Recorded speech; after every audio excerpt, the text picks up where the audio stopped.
Good morning guys. Marikina River update as of today, Monday, August 10.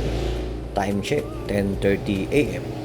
Ngayong umaga, nakita natin na nagsasagawa ng flushing operation sa mabilis na pag-aksyon ng ating city government together with the BFP sa area sa ibaba ng tulay para makatulong na maalis ang mga putik, mga dumi at iba pang naiwan matapos ang pag-apaw ng tubig kahapon dahil umabot tayo sa third level alarm, 17 meters.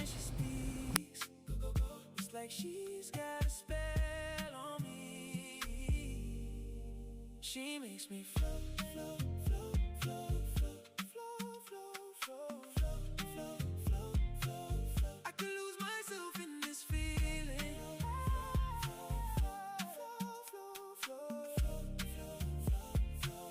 I could lose myself in this feeling.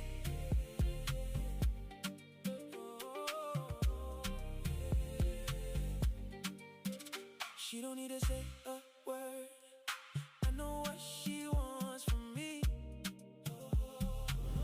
Her touch is like a... Ayan po.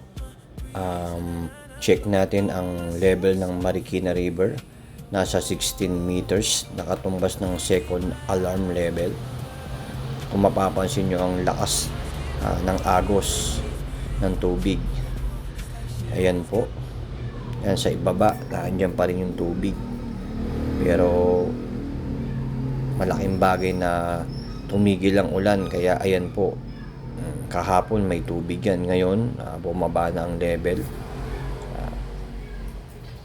Diyan naman tayo sa kabilang side, tanawin natin ang sitwasyon.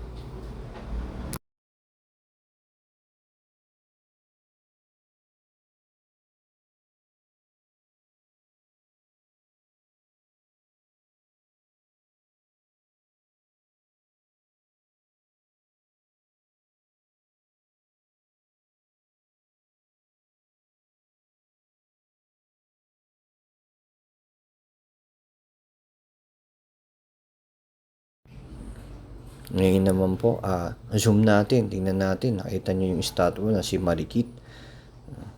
Dati lubog yan, halos nasa baywang niya. Ngayon parang nasa talampakan na lang, at nakita nyo yung mga tao sa side na yan.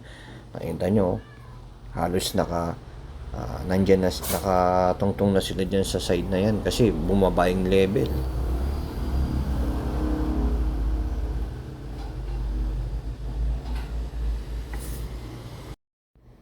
Ayan po, sa ngayon, yan po ang ating update sa Marikina River. Patuloy nating bantayan ang water level ng Marikina River dahil posible pa rin itong magbago depende sa ulan. Mag-ingat po tayong lahat at manatiling updated. Stay safe, Mariqueños.